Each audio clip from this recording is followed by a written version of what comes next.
Eh bien, bonsoir à tous et j'espère que vous allez bien. Déjà, je vous souhaite la bienvenue sur notre chaîne YouTube et bienvenue à cette présentation. Aujourd'hui, nous allons aborder un concept essentiel dans les systèmes temps réel. Il s'agit de l'ordonnancement. Imaginez un hôpital où plusieurs patients attendent des soins. Certains cas seront urgents, par contre d'autres moins. Dans ces moments, il est important que les urgences vitales soient traitées en priorité, mais il faut aussi s'assurer que personne ne soit complètement oublié. De la même manière, dans les systèmes informatiques, des tâches doivent être organisées et exécutées en respectant des priorités ou des délais stricts. Et c'est là qu'intervient l'ordonnancement.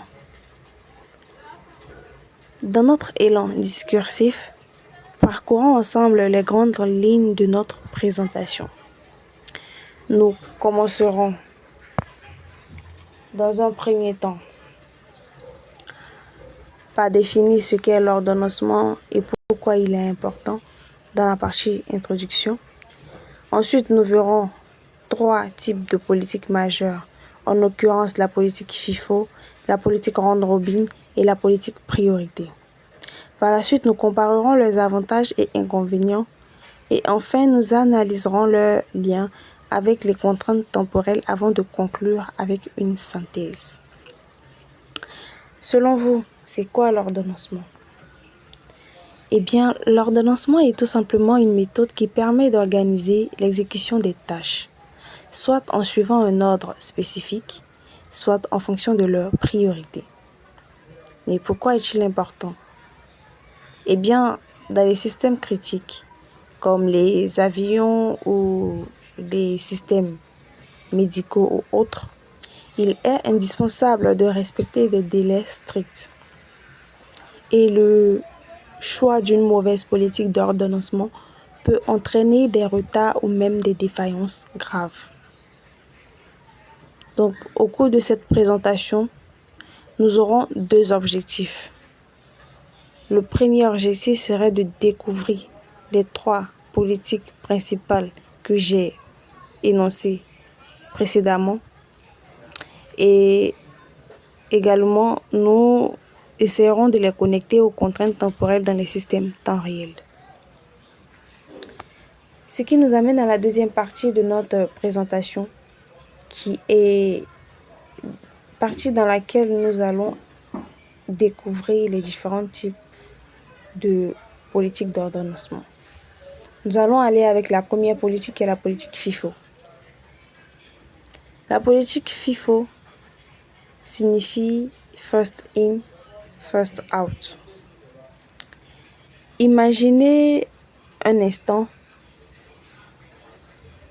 une file d'attente dans un supermarché.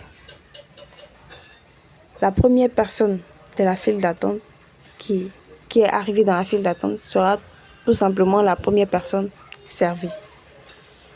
Eh bien, vous l'aurez deviné, c'est en cela que consiste le principe de la politique FIFO. FIFO qui signifie First In, premier arrivé, First Out, premier sorti, est tout simplement une politique qui va permettre d'exécuter des tâches dans leur ordre d'arrivée dans le système. Elle a des avantages et des inconvénients et comme avantage, elle est simple à mettre en œuvre et peu coûteuse en ressources. Et comme inconvénient, si une tâche prend trop de temps, les autres tâches vont devoir attendre, ce qui peut poser problème au niveau des tâches urgentes. D'où le risque d'attente prolongée pour les tâches importantes. Et aussi, c'est une politique qui ne convient pas aux environnements critiques. Passons à la deuxième politique qui est la politique round-robin. Imaginez un jeu où chaque joueur a un temps durant lequel il doit jouer et passer ce délai-là, il doit passer le tour au joueur suivant. Eh bien, c'est en cela que consiste la politique round-robin. C'est une politique qui va permettre d'exécuter des tâches pendant un délai fixe, appelé quantum. Et passé ce délai, le système doit impérativement et obligatoirement passer à l'exécution de la tâche suivante. Et l'exécution de ces tâches-là se feront de façon cyclique. Comme avantage, on peut dire que elle a une bonne répartition des ressources et elle est idéale pour les systèmes multitâches. Également, chaque tâche a une chance égale de s'exécuter avant de passer à la suivante. D'où l'égalité entre toutes les tâches. Comme inconvénient, si le quantum prescrit à l'exécution d'une tâche est trop court, il peut y avoir une interruption inutile ou même une interruption brusque de l'exécution de cette tâche. Par contre, si le quantum est trop long, il peut y avoir un ralentissement au niveau des réponses concernant les tâches urgentes. Passons à présent à la troisième partie, à la troisième politique, et la politique priorité. Imaginons un instant une salle d'urgence à l'hôpital. Une salle d'urgence qui regroupe, autant pour moi, des malades avec différentes maladies, différents cas. Eh bien, les cas, les cas critiques seront bien évidemment traités avant les cas mineurs. Eh bien, c'est le principe même de la politique priorité. Et comme son nom l'indique, c'est une politique qui va permettre d'exécuter des tâches en fonction de leur priorité, c'est-à-dire en fonction de leur importance. Qu'elles soient statiques, c'est-à-dire qu'elles soient statiques, c'est-à-dire que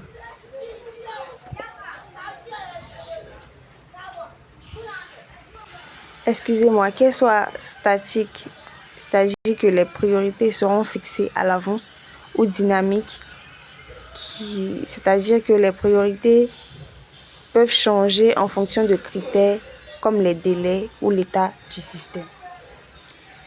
Elle a des avantages.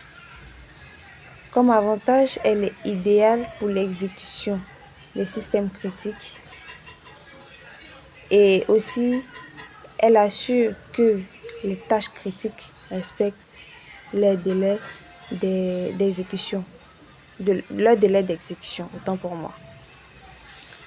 Comme inconvénient, on pourra dire que il y aura un risque d'inversion de priorité dans la mesure où une tâche moins prioritaire bloque une tâche critique.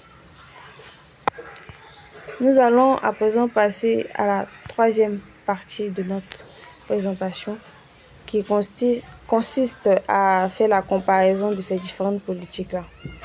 Cette comparaison se fera sur 3 critères bien distincts: la simplicité, la réactivité, le respect des délais. Au niveau de la simplicité, on remarque que c'est la politique FIFO qui est la plus simple.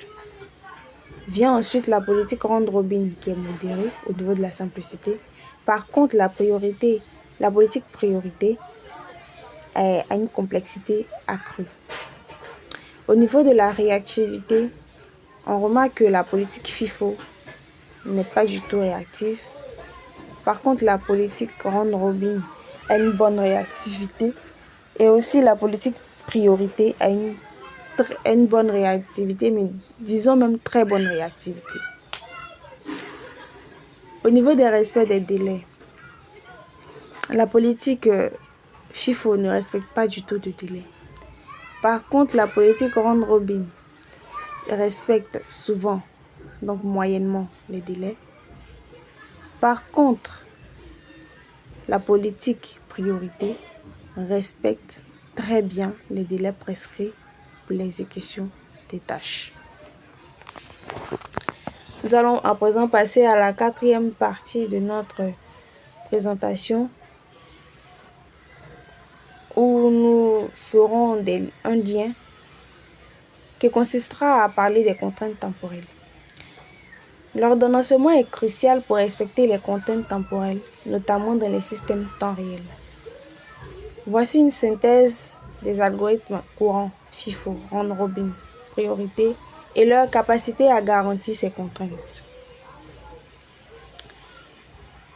Au niveau de la politique FIFO,